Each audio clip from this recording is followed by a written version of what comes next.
Ito na. Simula na ito ng emosyon ha. Ito yung para sa mga taong mayayaman at nakaupo sa posisyon. Oh, uunahin kita, Bongbong Marcos. Dahil sa ginawa mo, simula nung umupo ka, ito yung nangyayari sa amin. Hindi na kami umuwi sa bahay namin. Kahit kailan hindi ko ito ginawa. Pero simula nung umupo ka, ito yung nangyari. Imbis na kami ay angat, lalo kaming bumaba. Humirap kami, lalo kaming nagiging pobre. Dati-dati, hindi ko ito ginagawa dito sa barbershop ko, natutulog ako dito. Pero dahil sa hirap ng buhay, bumaba ang aming income.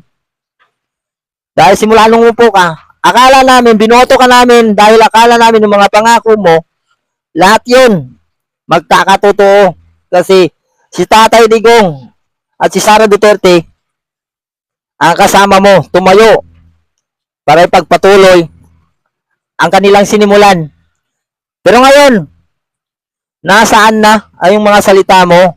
Yung mga salita mong matatamis, ngayon naging asin.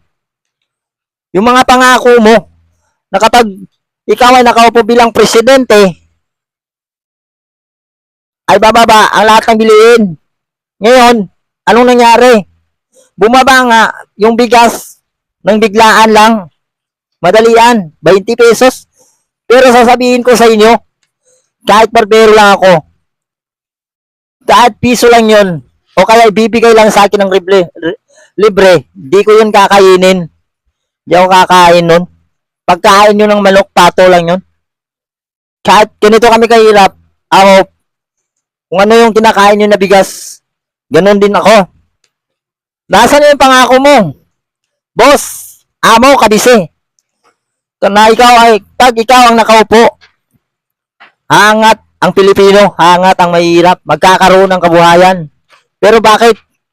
Pag namimigay kayo ng ayuda, ang kumukuha lang, ang pwede lang kumuha, yung kilala ng mga leader, na kami, na tao rin naman, porket na kami ay walang pangalan, o ano man, walang lakas, ay hindi pwedeng kumuha. Bakit? Sila lang ba ang bumuboto? Ay naman. Ngayon, gusto nyong gawin, ilaglag nyo si Sara Duterte. Kung sino pang tumutulong, yung pa, ang gagawa nyo ng paraan, aalisin nyo sa pwesto, at tapos gagawin ninyo, yung mahirap, ay lalong maghihirap. Kayong mga kumakalaban dyan kay Sara, kay Inday Sara Duterte, please lang. Huwag na kayong tumuloy, hindi kayo mananalo. Kasi kayo, masasama kayo.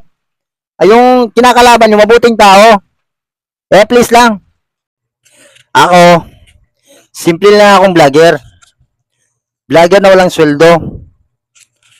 Pero nakikita nyo, kahit ganun akong vlogger, at nakikita sa social media ng ilan lang, ay may natutulong ako sa kapwa ko mahirap. Eh kayong mayayaman, nasaan yung tulong nyo? Eh parang, yung mga pangako nyo naaalis eh. Ngayon kami mga vlogger, na maliit lang ang kita, kami pang nakakatulong sa kapwa namin mahirap. Imbis na kayong tumulong, kami yung tumutugong ng mga pangako ninyo na nandyan, na nakaupo sa Kongreso. Kaya please lang, magbago po tayo mga Pilipino. Pinagtatawanan po tayo ng mga ibang lahi. Ayun lang po. Salamat po.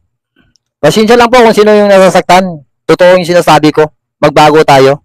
Para lang po sa amin mahirap. O sa kapwa ko lang mahirap kahit hindi nila kisali. Kasi ako, hindi ko inangat ang maraming pera. Alam ko, hindi yan pwede sa akin. Kasi mamamatay ako, hindi ko rin yan madadala. Makakain lang ako 3 beses sa isang araw. Okay na yan sa akin. Ayun lang po, salamat.